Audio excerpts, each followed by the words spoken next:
Hello, good morning, and welcome to Sunrise. I'm Nelta Egbe. Yes, it's been 1 week of all manner of news. Yes, I paused a moment there to say this, and I've just been asking, what am I going to say? How would I say whatever needs to be said? There is panic everywhere. There is not panic, there is fear. There is the fear of the unknown. Yes, there's fear of the unknown, all because of the coronavirus. All manner of things have been coming out on social media. Those who are giving one kind of advice or the other. Everybody or a lot of people have one thing or the other to say as they say, to help calm the nerves. And some will say, it's good that we know. And I agree, it's good that we know. Some will say it's good that someone talks to us. I do agree, it's good that someone talks to us. But at the end of the day, what are you hearing? I ask you the question, what are you hearing? What are you thinking about? What are you doing with what you're hearing and how you're hearing it? So I was just thinking about it just before they came to the studio. What am I going to say? How would I say this? Yes, Alera is not here today. She couldn't make it, but she'll be here next week. So there is one who rules in the affairs of men. The Creator rules in the affairs of men. So while he's doing his thing, for those who believe in God, who are praying, and indeed you should pray, for those who are doing that, while you're praying, there is the other side of what you need to do. But apart from doing it, there's something you need to do. While you're saying what you're saying, there's something you need to do. Social distancing, hygiene, washing your hands, sanitizing your hands, eating well, resting, exercising, hydrating. All these things are things that God will not do for you. You have to do for yourself. But while you're doing that for yourself, there's something else you need to do for your neighbor, for your friend, for your brother. Distance yourself. Now, the NCDC talked about at least 1 meter. I understand that might even be changed to at least 2 meters. You get the announcement real soon. But even while that is happening, care for yourself and your brother, your neighbor, your friend. Distance yourself. It's just for a while. And while we are all isolating at home or wherever we are, there are things we could do. Guess what? Within this period, we could all learn a lot of things. A friend called me to say how his 7-year-old daughter has been teaching him a lot of things that he hadn't known, because early in the morning he's off to work or doing one thing or the other. But because of this period of isolation, he's had to learn a couple of things from his 7-year-old daughter. Yes, this is an opportunity for families to bond. This is an opportunity for individuals to get to know each other better. People who had lived together for years might not have had time to know themselves. So, as they say, in every dark situation, see a light at the end of the tunnel. The light at the end of the tunnel might be that, okay, it's an opportunity for us to understand ourselves. It's an opportunity for us to serve ourselves. It's an opportunity for us to save one another by staying at home. Fortunately, we are here to help keep you informed and entertained for those that do the entertainment. But we're here to bring you the news as it is, balanced news as it is from around the world. So while you stay safe, this is Sunrise, and what we have on the menu today, as expected, we're going to start out with a look at coping with the COVID-19 pandemic. Then we'll be focusing on the Institute of Human Virology, Nigeria. They'll be talking to us about what is going on and what we should be doing. Then, you know that matter about social distancing? We'll look at COVID-19 and transportation. And then finally, in You and Living, our special segment, we'll be looking at social distancing. So today, it's all about COVID-19, but then while we're learning about the virus and the pandemic, we should also remember that there are things we can do and we should be doing at this point in time. We shouldn't even wait to be told what to do. I mean, in some countries, they are using canes. In India, for instance, the police are on the streets flogging the people back home. Someone said something to me this morning. He said in Italy, they were told to stay at home, but they were not listening, and the cases rose exponentially. And now we've been told to stay at home. Let's stay home. Let's learn each other while we are saving one another from this pandemic. We'll be back in a moment. Stay safe and don't go anywhere. I'm still gazing All right, welcome back, and thank you for staying with us. So we're getting into the conversation today. Now, most nations across the globe are on lockdown because of the increasing number of those who have contracted the coronavirus, COVID-19, has ravaged the world. Now, with the increasing numbers of the virus here in Nigeria, the government is, however, leaving no stone unturned. You hear the news that the government is thinking about a lockdown of the entire nation. For instance, they're going to ban intrastate travel. They're going to ban interstate travel as well. And some states indeed have already closed their borders. In other words, nobody's coming in, nobody's going out.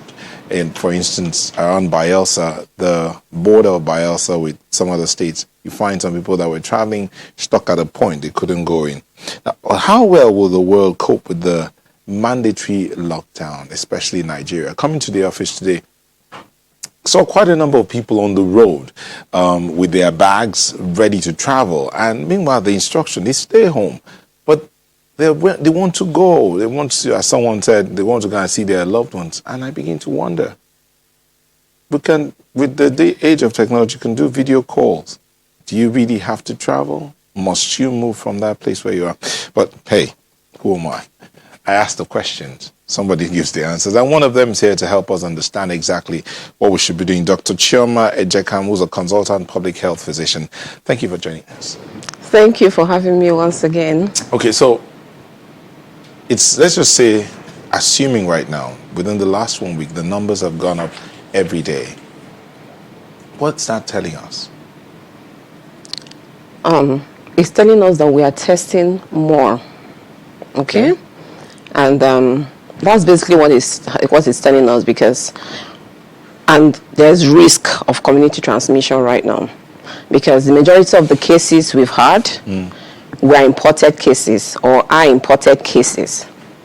But of course, you know, when we have a particular case, one case could infect it. You know, research has shown that one person will possibly infect about 2 to 3%. You know, and so think of that trickling down and all that. So eventually, so within a week or 2 weeks, about that first person, if you go down the tree, might infect up to 3,000 people, 3,500 people. So that is actually why we are getting more, we are testing more, and there is possibility of community transmission. Because in Nigeria today, part of the statistics that Lagos State government had released says about 4 of our cases could not be traced to any of the imported cases or contacts. So it's possible. Yes. Now, there's this word that's out there, I mean, medically or whatever, it says it's now become insidious. What does it mean to be insidious?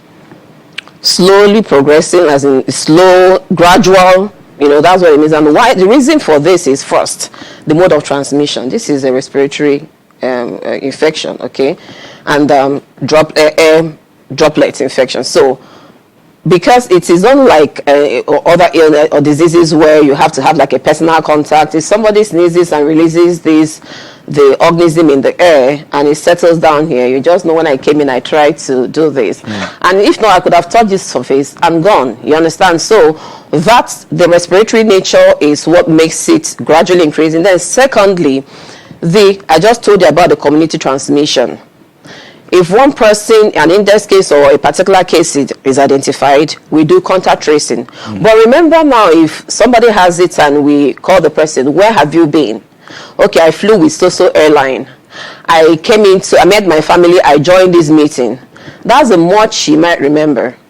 Remember, this person could have gone into a supermarket and shopped, quickly grabbed some stuff for the family. And I don't know you don't know me in the supermarket. I wouldn't possibly remember you. You understand? Yeah. So there's good contact tracing will actually help. But very importantly, we might not get everybody. You won't get everybody.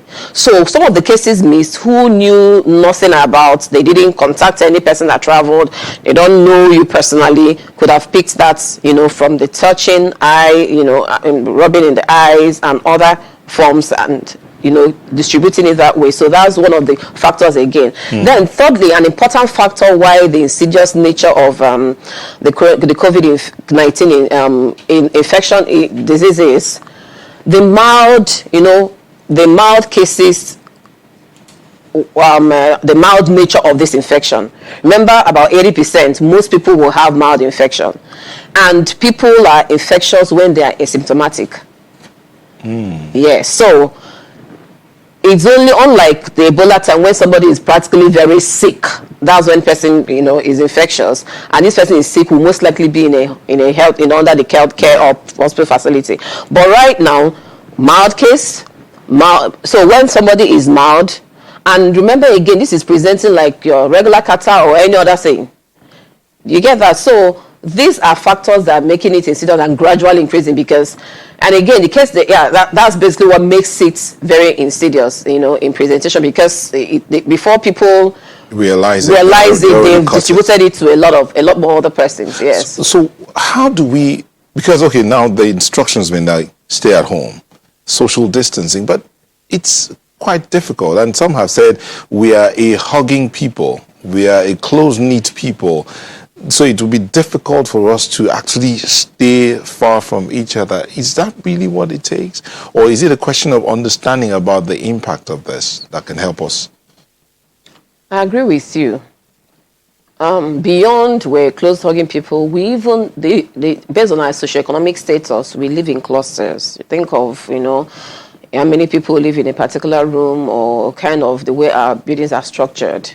Now, educating people on the impact would definitely help because we know that it's not going to last forever. It's just desperate measure, requiring desperate times, desperate situation requiring desperate measures just for a while for us to come by and, be victorious over the situation. So first, having to educate and let us know the impact. But I believe that a lot of that is happening. And the world, whenever I turn on the news, everybody's talking about how serious it is, how you must do the social distancing and all that. But I think looking into all that, yes, we need to. It is doable, actually, even despite our situation, because people have wondered, if you stay in a very close-knit environment and you stay social distancing, how would you apply that? Because the same person goes in the market or somewhere, that same situation finds himself in that close contact. But the beauty, why the lockdown, the advantage over you staying in the house that even still 3 or 5 people in that same compound or in that same room, the difference is this. Even if there is a case, it is easy to trace. Mm-hmm. We will know that this person hasn't gone out. You understand? So the contact tracing is easier. That's okay. There is a case, you've heard on the news about families who we went somewhere and they went as a family to go and test. It is easier when this is where it is happening. You understand? This is the location where there are majority of cases that have been identified. Against where there is, if these measures of lockdowns were not, were not in place, we can't trace, just like what I've told us, the social distancing to as much as possible. If for now I'm safe, so I'm inside my home with my people, we're just talking about social distancing as much as possible for people you don't know where they have been to. You understand? So that is it. And above all, even within the home, apply those regular measures once again. It will keep us safe. Okay, anytime the briefings happen, what you hear is that a few number of those guys are those who traveled and they are returning. Mm. Okay, so what happens to those who went to work and they are wanting to return? I asked a question yesterday. You're out there, you heard that this is breaking, and you want to return. Is it wise? But hold on, we'll take a moment, then we'll come back and answer the question. Please stay with us.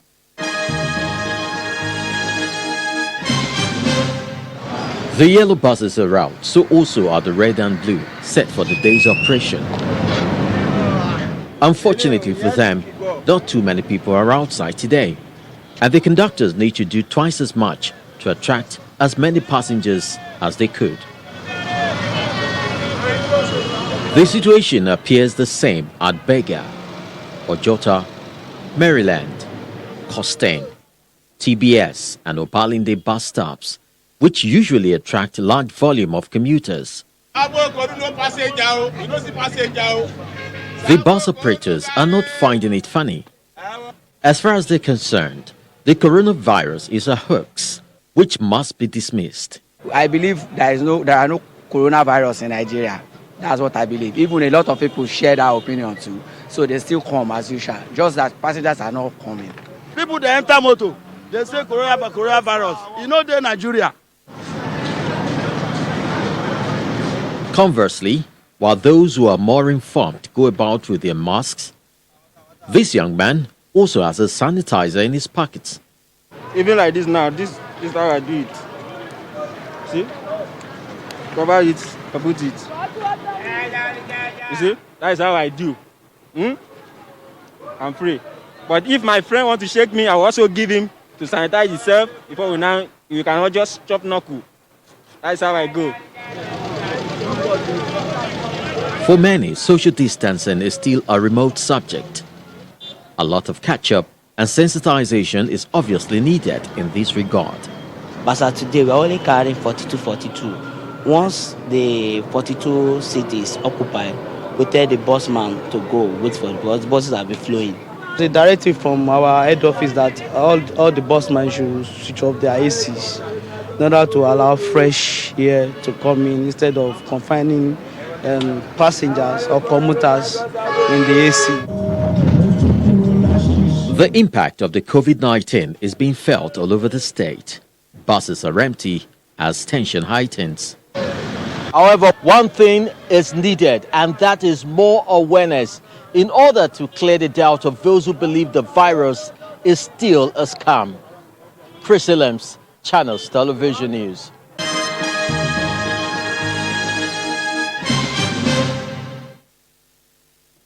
Thank you for staying with us. We still have Dr. Chioma Ejekam, who's a consultant public health physician in the studio.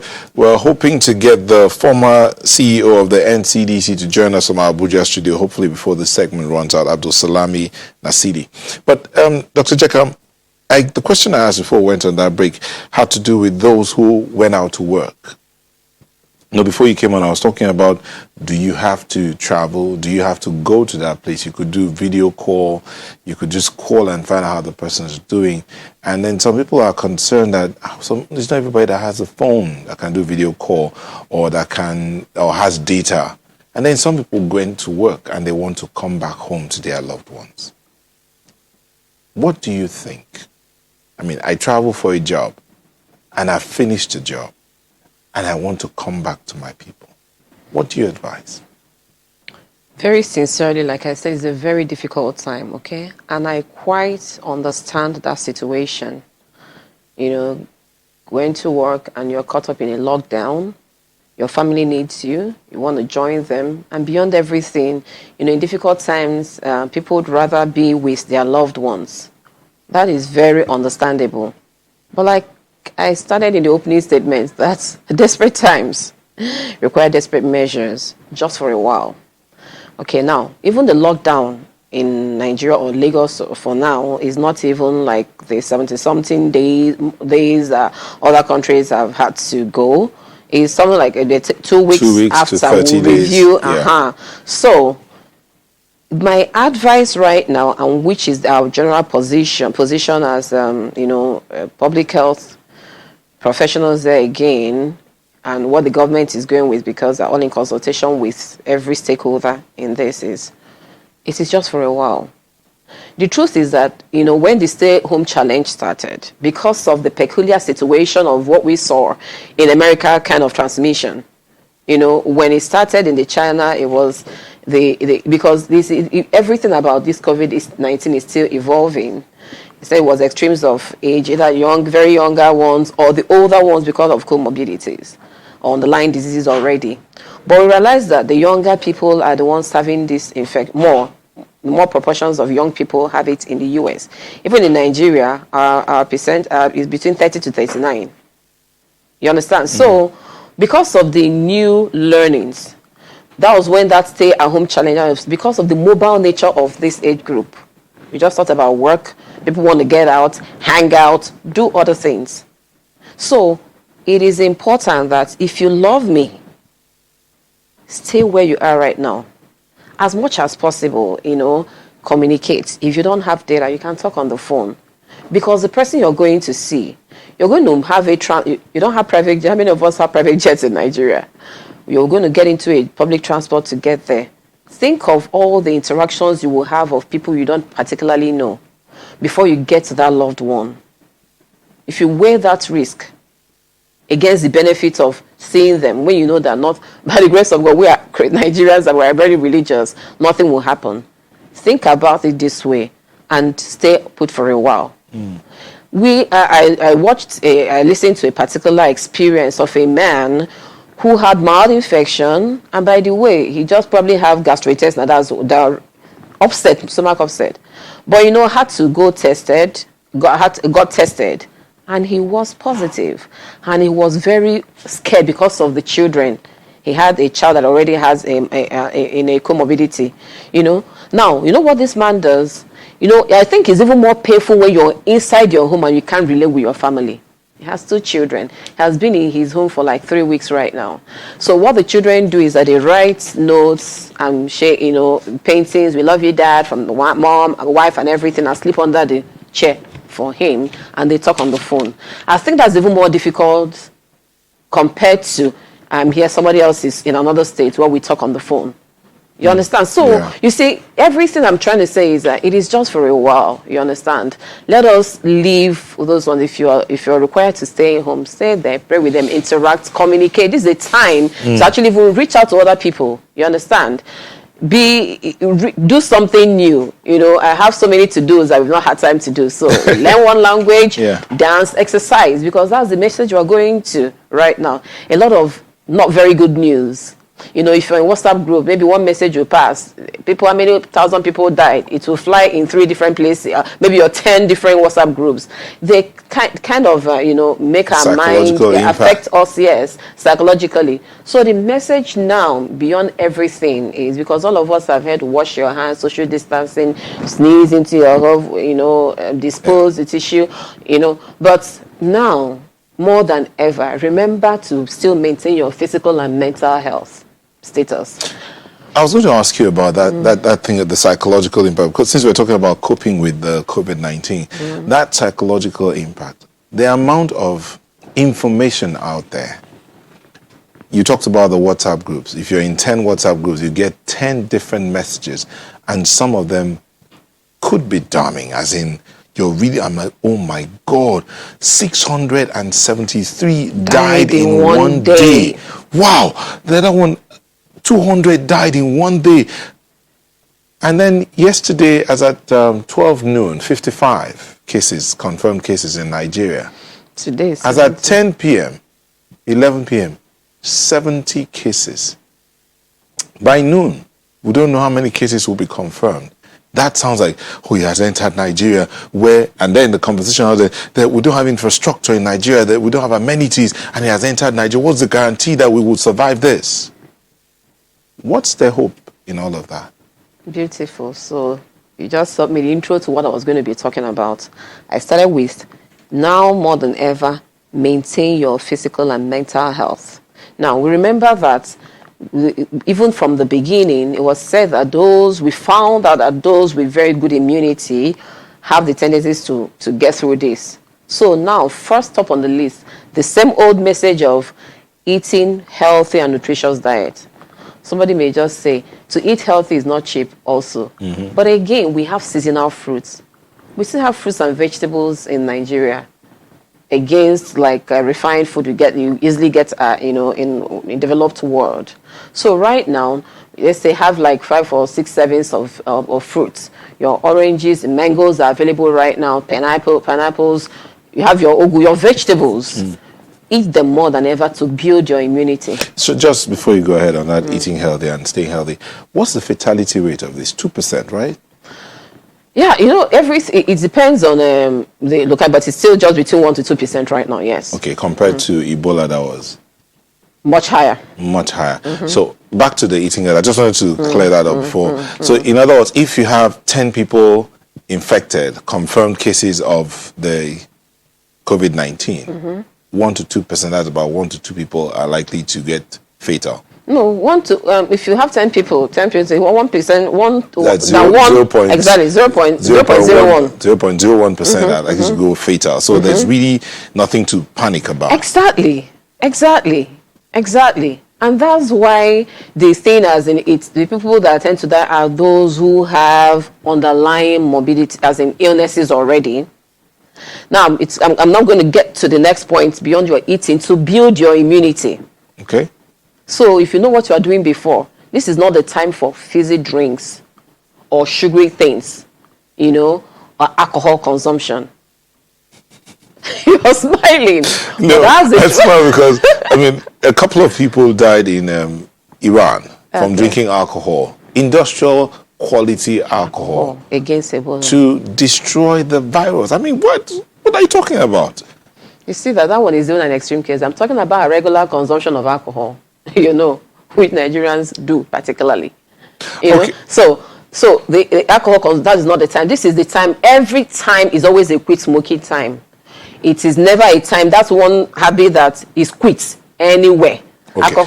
Just hold your thoughts. We have Abdul Salami Nasiri, Professor and Provost College of Health Science, University of Africa, and former CEO of NCDC, joining us via telephone. Professor Nasiri, thank you for joining us.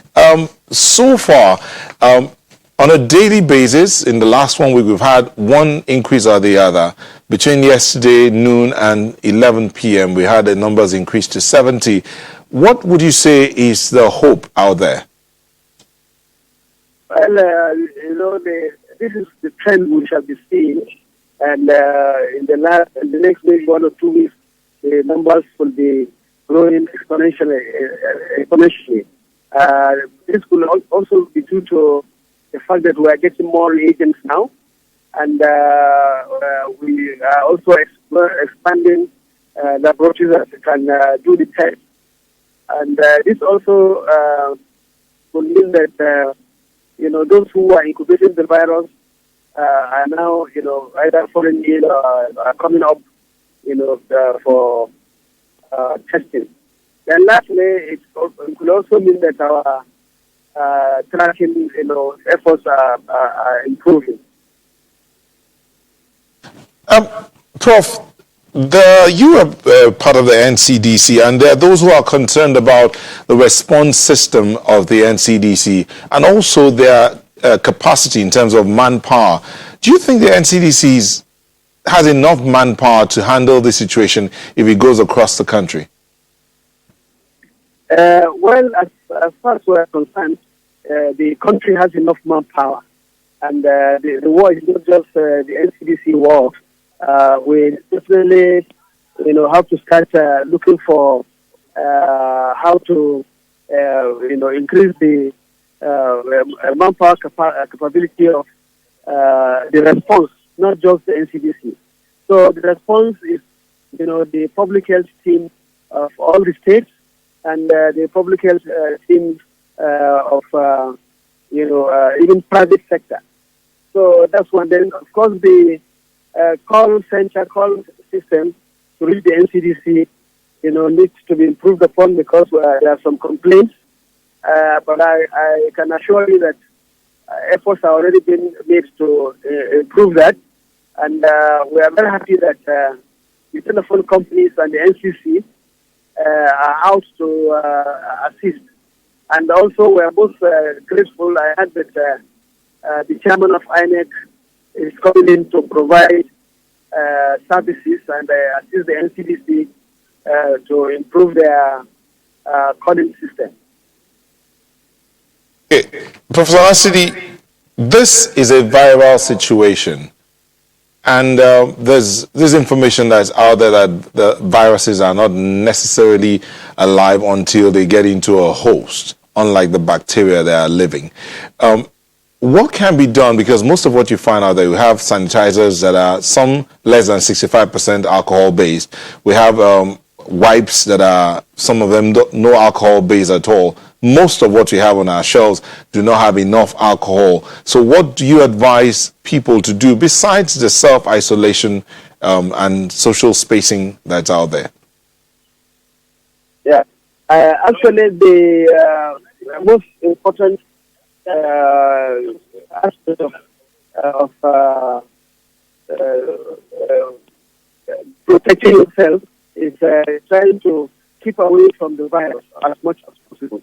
But in a situation where you are now virtually contacting either somebody with the virus or any inanimate object with the virus, so you now have to start taking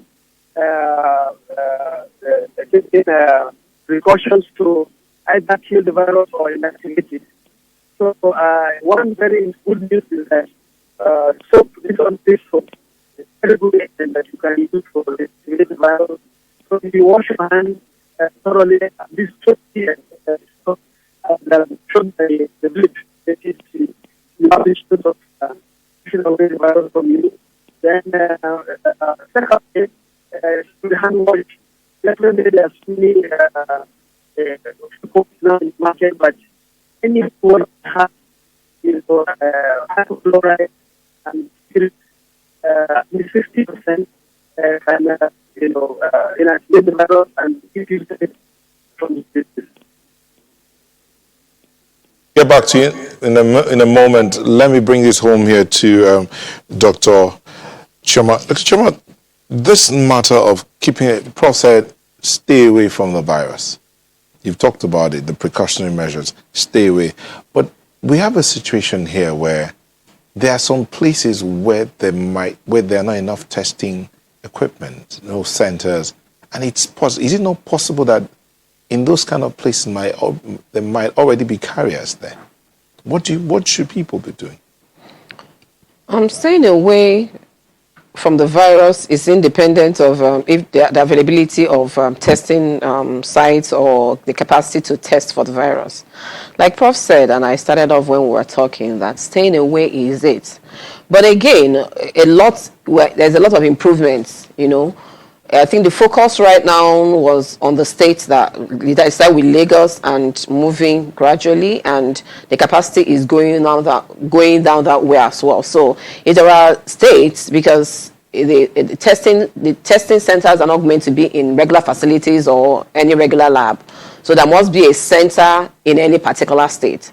So I doubt if there's any state in Nigeria today that hasn't got somewhere for possible testing of any identified case or suspected cases, So I'm trying to say again that staying away from the virus is your hand washing and your social distancing and keeping your respiratory hygiene, because that is a way, if I do the right thing, I'm keeping you safe and you're staying away from me. So is it dependent of not testing capacity, but it's increasing every day. We are seeing a lot of partnership engagement of the private sector, donor agencies trying to support the efforts of the Nigerian government, which there's a lot of improvement, we must say. But in terms of research, not just waiting for the NCDC now, in terms of research, how much of research do we have out there as regards this situation and others that might be, because there are underlying viruses as well that are also moving around. I mean, the coronavirus is not new, but this particular strain is what's getting everybody to hey, what's happening here? But then someone also talked about the fact that it might be mutating already. So what research do we have? You mean in Nigeria or globally?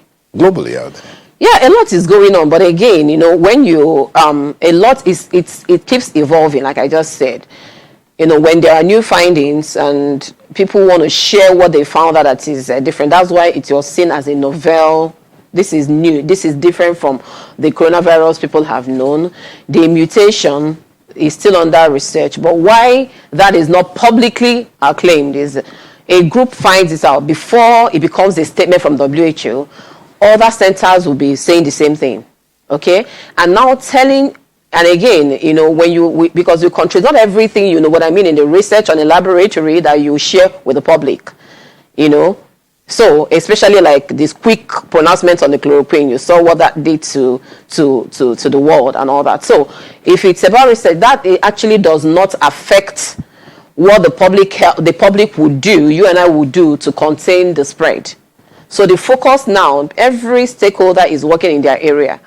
So the focus now is not coming here and start telling you about the mutation of the genes. I think the focus would be what we can do for ourselves, especially in our Nigerian situation, to reduce fear and and panic. We have been asked to do social distancing in our clustered states. What do we do? Okay, let's to take move that forward? Let's take that to Prof. Prof, what do we do? Okay, we'll get back to Prof again. We've lost him there. But so, Chima, what do we do to move forward? You talked about healthy eating, exercise, maintaining your mental and physical health. Yeah, go ahead. So I thought about, I'll go again, as in healthy eating, nutritious, or regular fruits and diet. It doesn't have to be salads, your fruits and vegetables in season, okay? Thought about reduce your alcohol consumption, quit smoking, because those who smoke already affect, they are more risk of having severe disease. Exercising, regular exercise. Now, again, we say exercise, people will think of, we're not meant to go out. How do we exercise? If you live in a building where you have stairs, you can walk up your stairs. If you live in an environment where you can exercise within your compound without having to get outside, that is very good. But if you have to go outside, take a walk, not down the gym kind of exercise, we're discouraging that, but take a walk with your maintaining the right distance. Did you ever do something like called jumping jacks? Absolutely. I've done that before. We used to do that in nursery and primary school, and then we now found out that it's now part of the exercise routine. Yes, yeah. So you can actually stay in one place and do your jumping jacks, sweat it all out. Yes. We'll come back and talk about exercise in a moment. Please stay with us.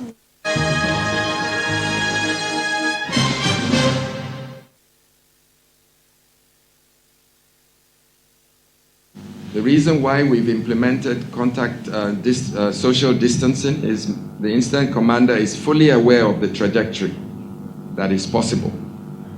And the only way to address that is to implement social distancing. Our mathematical modeling shows that the worst case scenario is that we may see up to 39,000 cases in Lagos State. However, if we practice good social distancing, we might be able to limit that to about 13,000. And the graphs there show that indeed, if we carry on and the public are receptive and compliant, we will soon see that yes, we're expecting a few more cases, but the responsibility is with the community. If you're able to follow our instructions and distance yourself, you will prevent the opportunity of the virus from increasing its victims, because you don't give it the opportunity to spread from one person to another.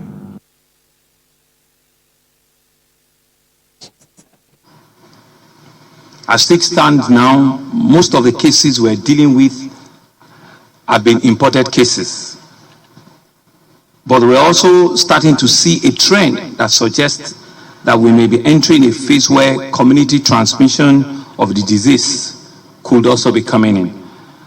Fortunately, because we have shut down all the land, sea, and air borders, we are now able to fully focus on tracking and halting within our communities. I'm pleased to also know that all our confirmed cases are doing well, and they are all in stable condition. Of course, we know that a total of 3 have since been discharged. We are in the process of reconfirming another 5 or 6 additional patients that once they turn a second negativity, they might be allowed to go home later tonight or tomorrow once the results are out. We have people who, because of their daily means of livelihood, have been affected. And so we needed to have some stimulus package set out immediately. We are by this intervention targeting those who earn daily wage to feed their families, those who are vulnerable, what we consider as the lower part of the triangle, the elderly, and the fiscally challenged. So at the first instance, we're targeting a food bank for about 200,000 families, 200,000 households. I will also be signing what we call the Lagos State Infectious Disease Emergency Prevention Regulation 2020. It's an exercise of my power conferred on me by the federal and state laws. These regulations will give legal and enforcement backing all our actions that we have taken so far. Are we moving in direction of curfew soon? Yes, we are. There are indices that needs to happen. There are numbers that we need to see for us to know that we need to shut down everywhere. But we haven't seen that number. Like I said, as we're having cases coming in, we're also excited because we're seeing very positive response. Overnight, we had to rescue about 14 Nigerian students that were stranded at the Seme border.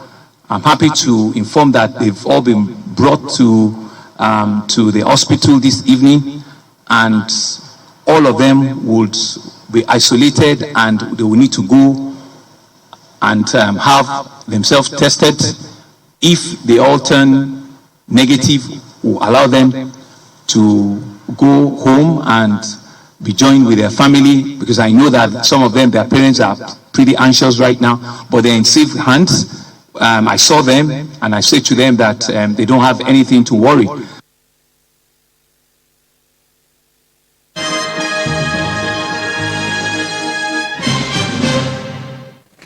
Thank you for staying with us. We have Professor Nasidi now in our studios in Abuja. Thank you, Prof. You finally made it.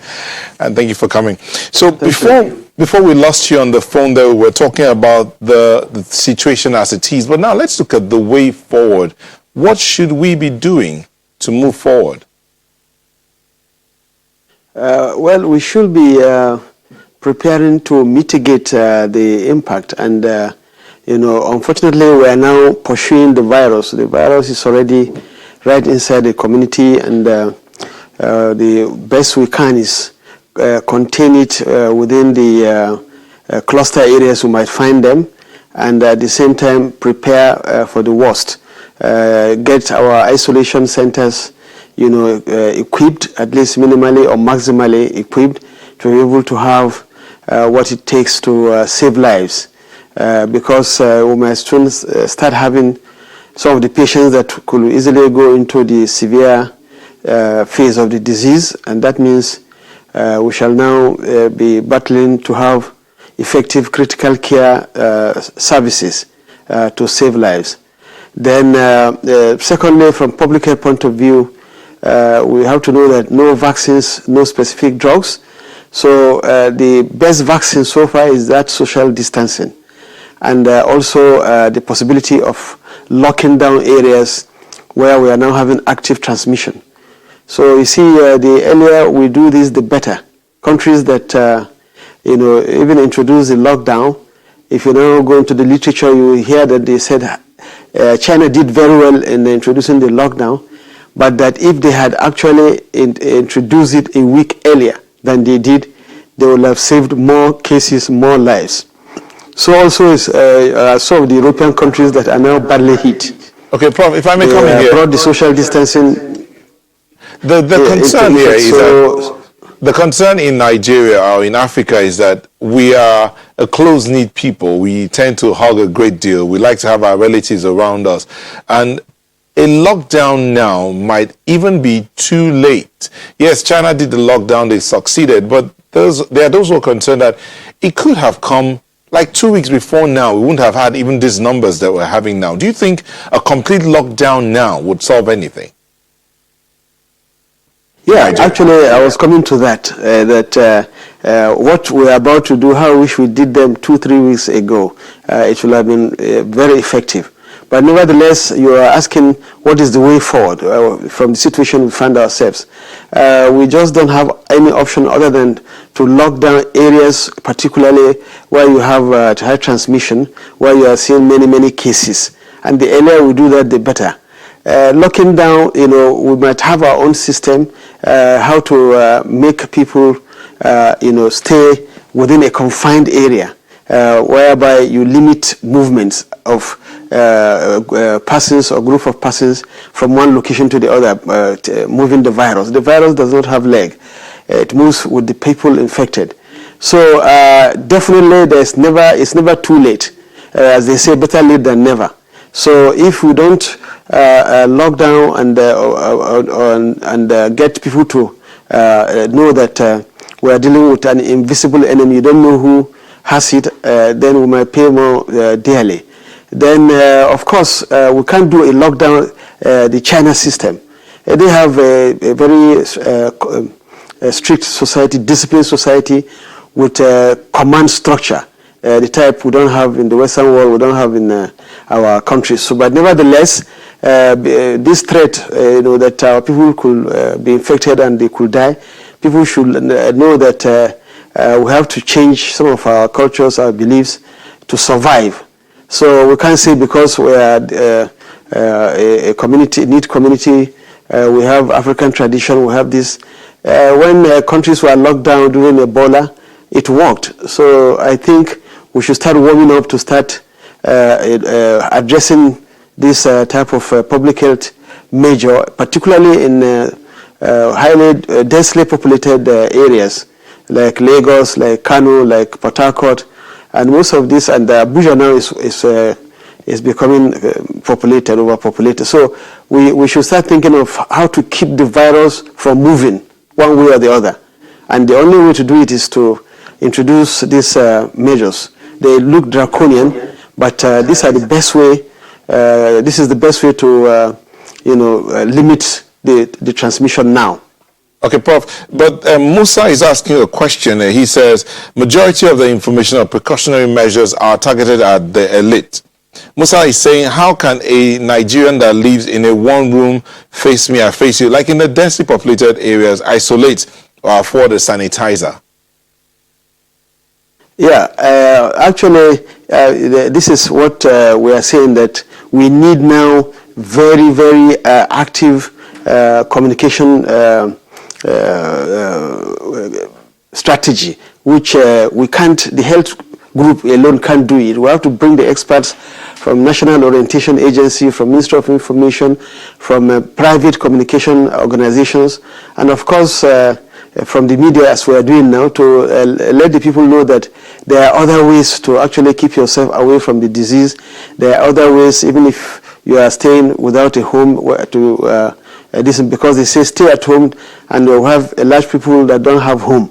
We have people that are living at homes that are sharing toilets, sharing, other facilities to survive. So kitchen and others. So these are the places where you have to combine, not just keeping them at home, but providing, one way or the other, food security system, food supply chain. This is why we said the communities must come and help.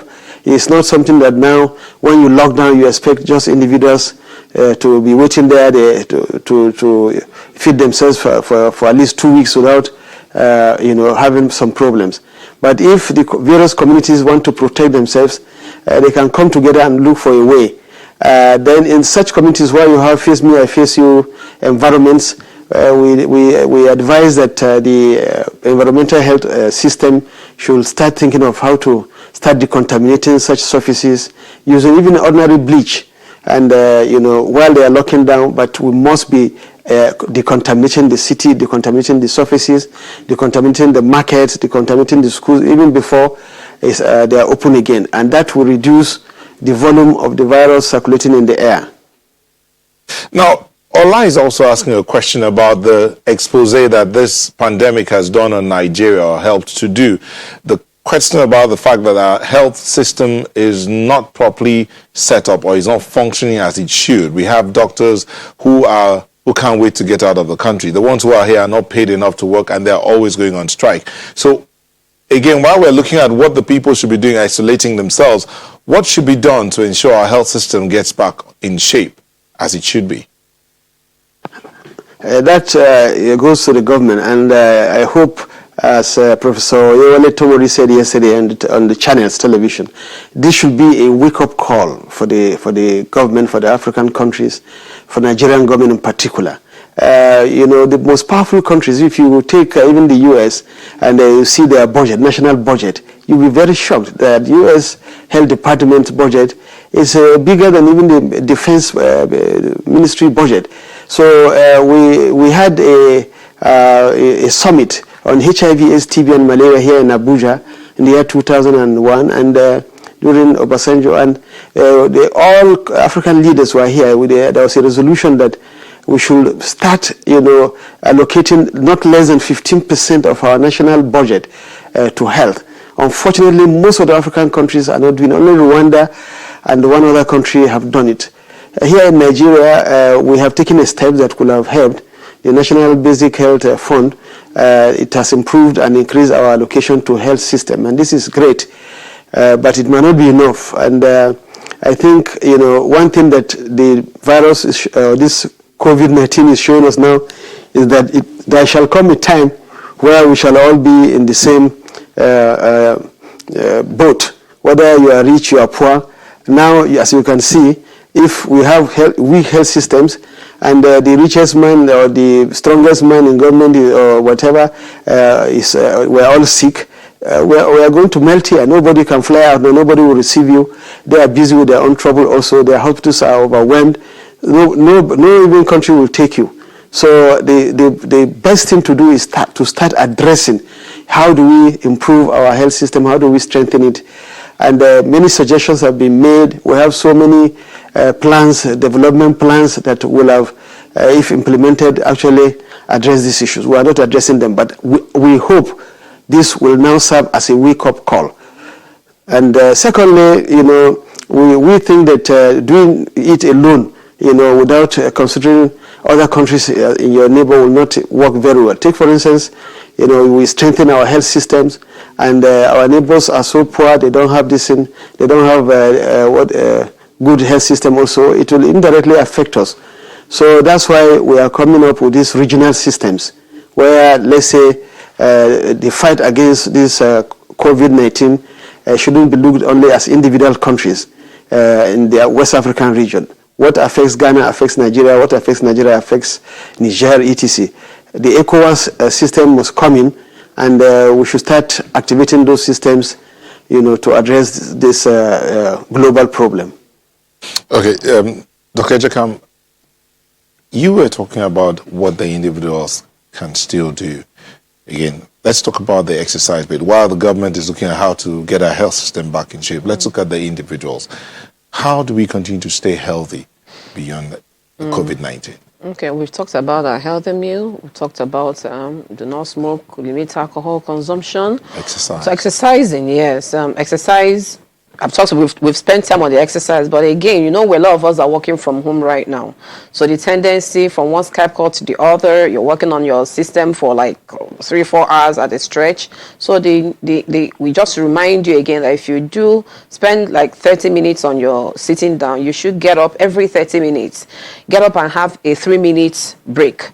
And the break will be get it up, stretch your body and move around and come back. Do that every 30 minutes. You can walk up the stairs. That is very important. Then the next one will now be maintaining your health, your mental health. Right now, we talked about limiting how much information you want to, take in, especially if they affect you. But it's important to know what is happening again, so it can just. We encourage like 1 or 2 or 3 times in a day, go for the right sources. NCDC, like in Nigeria, the Ministry of Health of your state will give you the right information to stay, informed on what is happening. So that is very good. That is what we recommend, rather than the flood of, put on stations, internationally or locally. It's only, news that may scare people. Are you saying they shouldn't watch channels, Steve? No, I didn't want to mention. No, listen to the news. But what we're saying, go for your right source. That's go for the right information. Limit how much you want to take in now to maintain to have mental stability. And this time, reach out to people. We talked about that. Reach out to old friends. Listen to music, dance. Things that will make you forget about the bad situation, because not that bad. So that COVID-19 won't take so much out of us. Even within communities, you guys can space 5-10 people. You do some dance thing, and just to stay happy and stay stable while we stay at home and maintain our social distancing. That's actually where we want to focus right now, because a lot of people are coming down. The fear is actually taking a toll on us much more than in the COVID-19 as it is right now. Professor Nasidi, the fear factor, Chairman has talked about some of the things we could do. I mean, the stay-at-home order is in place in most of the states across Nigeria.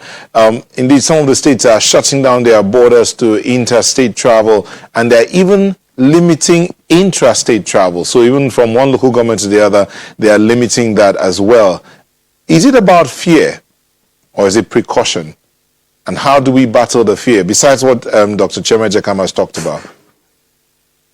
Yeah, she is right. We have the psychosocial aspect of this struggle, and if you ignore it, you might end up having other, consequences, especially issues affecting the anxiety, and depression. We don't want to reach that, so the various states have EOCs, emergency operating centers, and they have teams, response teams. And in this response team, they have groups that are addressing various aspects of the fight. Some are on the treatment, some are on the environmental, some on the so they have a group on the psychosocial aspect, and I'm sure that group will be very active in addressing these aspects on how to get people to really understand. The most important message is the number one that we use is to say, look, it shall come to pass. It's not for too long, but it shall come to pass. But before it comes to pass, make sure you are not a victim. So protect yourself, be strong, be happy, and make sure that you listen to all the advice, and you do what it takes to make sure you protect yourself, you protect your family, you protect your community. So this is not something that you will say you leave to only the government or to only the leaders, community leaders.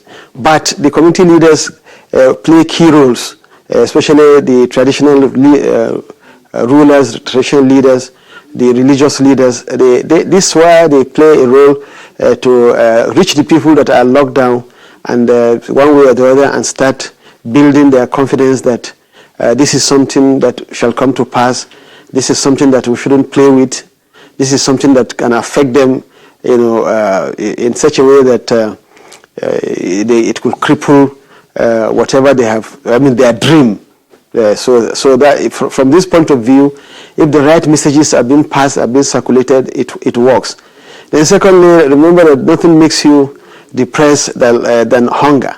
If you lock down people, you ask them to stay at home, and you don't address this food security system, supply chain, it makes people to. Nobody can dance if he's hungry. Nobody can listen to good music if he's very hungry, and so on and so forth. So one way or the other, we should see a way. You can, completely say, oh, no movement between states, no movement between or intrastate, but the movements that must be allowed are those that will make sure that the people that are locked down are having access to nutrition, having access to water. So if big state like Lagos, there has to be a mechanism that food will be entering Lagos daily, or the almost 18 million there. If you lock down 2-3 days, and then this food supply chain to Lagos doesn't, continue, there could be a problem. So there must be a way, to get these systems ensured. So this is what everybody is doing, and I'm sure the big cities like Lagos, Abuja, Kano, Port Harcourt should take note of this. Well, just a quick one, and with that we can let you go.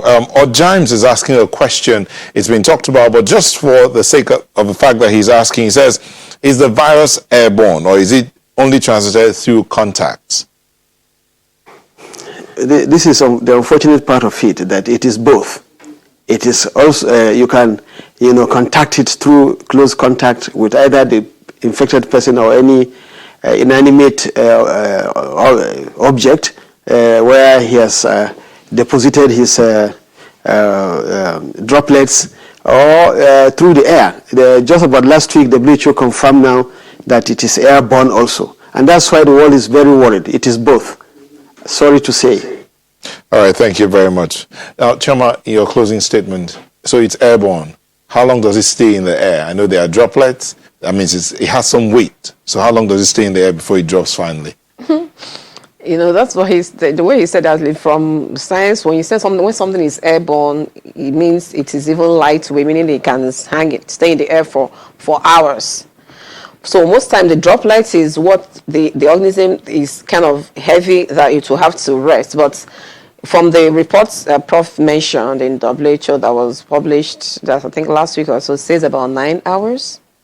You know, so without quoting hours now, but airborne means it can stay in for a while, and that's the essence of, again, that social distancing, Ricky, because that's why the lockdowns, to limit how much, because how do you control the air you breathe right now? So, but if we are not like in close contact very frequently, you know, and because again, beyond the airborne, I think they said about if you more than 15 minutes in contact with the person, so the risk is higher. So that's the essence of the social distancing and lockdown. And you kept, you know, even when we've talked about it, but you try to reiterate or ask the question again, as in, is it a precautionary measure or just like precautionary or fear factor? Or fear factor. Outside the fear factor, the other reasons beyond everything I've mentioned again for the advantage of the social distancing and lockdown is, first, I've mentioned that you want to avoid new cases.